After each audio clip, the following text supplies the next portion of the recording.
I've got a list here of things that I've done to get to $12 million a year.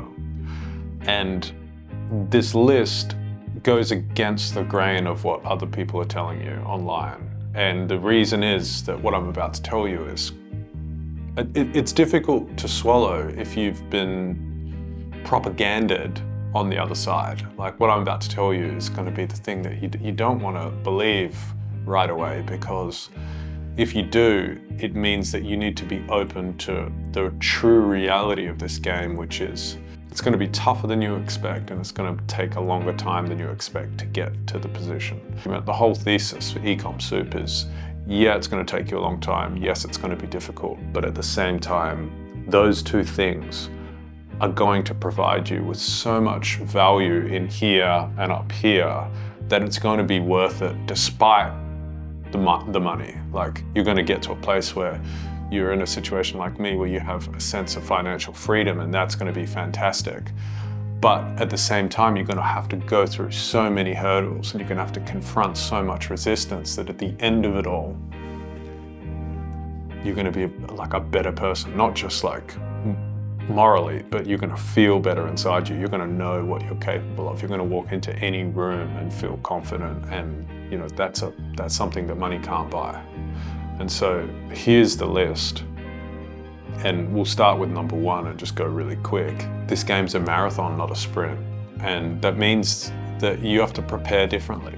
You have to prepare your mind to be ready to go slow and to pace yourself. And I don't mean that you're not working as fast as you can.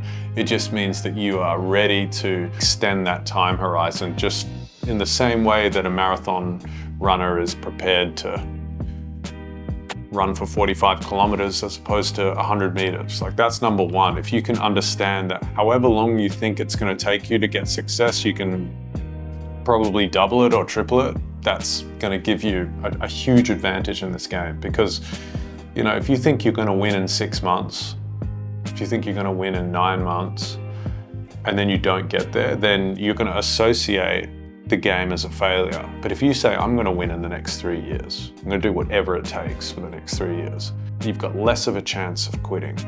And that's going to be huge. Like, I failed for 5 years before I really hit it off. And I don't mean that I didn't have little successes here and there, but like, for the most part, it took me 5 years to have like a real business that was doing real numbers and doing it consistently and growing in a way that I could build out a team and work with people I love and enjoy almost every day of it.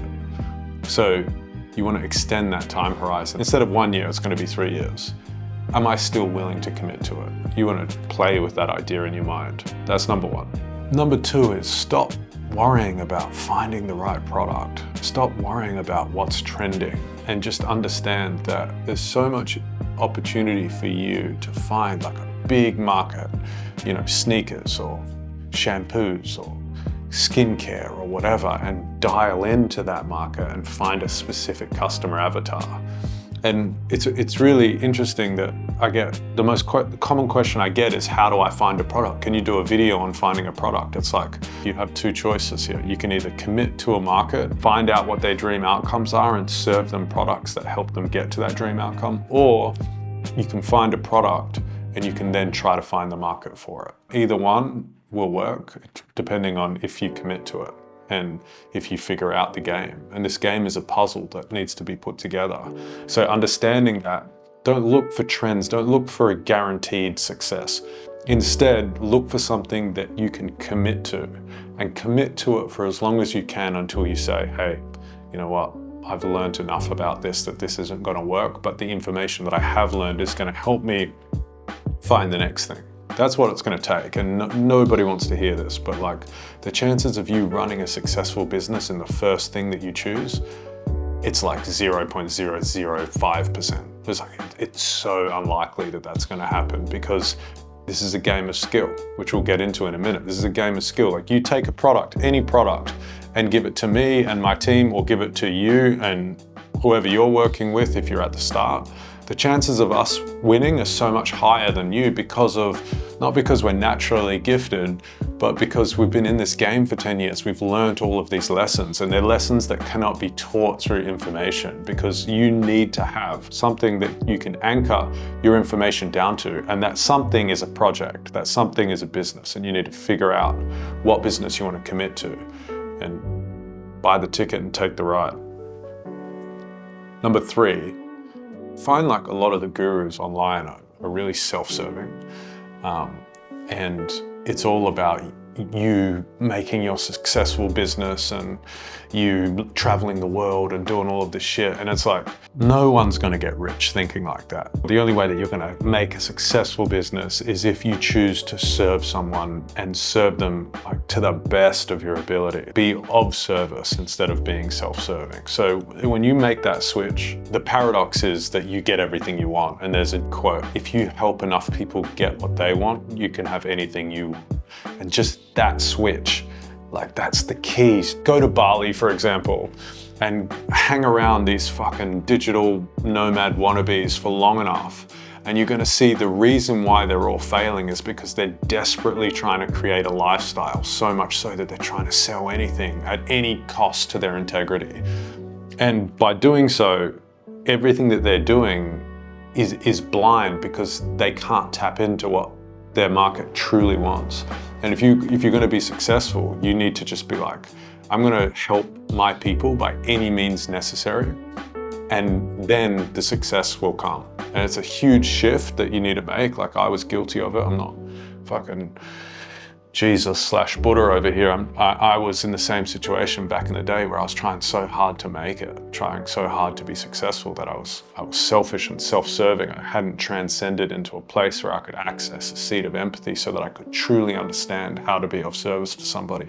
But when I made that switch, not only did the business start clicking, but also you start to feel proud, and you start to feel like a level of integrity within you that's like, wow, okay, these people's lives are actually getting marginally better by using these products or using these services. And it's just this huge shift that needs to happen in your mind if you want to truly make it and truly make a dent and have longevity. So number 4 is knowing that there's no luck on a long enough time horizon. And so this game comes down to skill. And so if you think about that, it really puts all of the responsibility back on you. It means that you can stop blaming external forces. Like, you're still a boy if you're blaming stuff. Like, to be a man, and I know I'm getting off on fucking Uncle David's bullshit, but to be a man, you need to take responsibility for as much as you possibly can. And in business, you need to be responsible for everything. Every single decision that your company's gonna make traces back to you. And it's your ability to see opportunities and to seize those opportunities by executing that is gonna be the difference between whether you win or lose. So taking on all of that responsibility starts with understanding that this is a game of skill, and it's like a professional sport. Like, you're gonna have to get better than the competition. And that's the next tip, which is that markets don't exist without competition.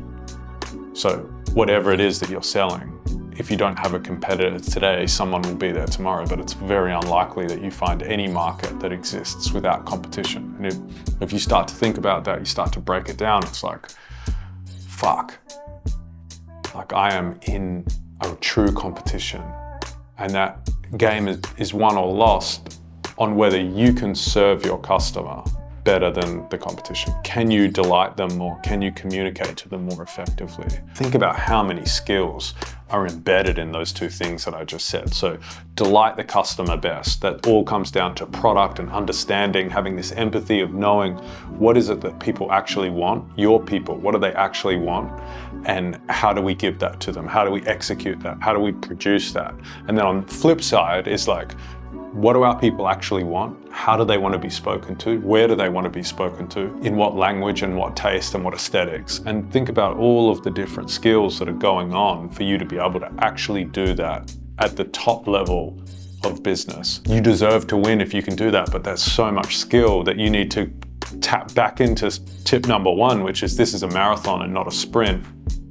And then finally, come down to the fact that this is all about your operating system. This is all about your brain, and it's all about how you make decisions, how you learn skills to execute on those decisions, and there's no way around it. There's no information that's going to help you. And I say that, but I'm making videos, so it's like, what is this guy fucking talking about?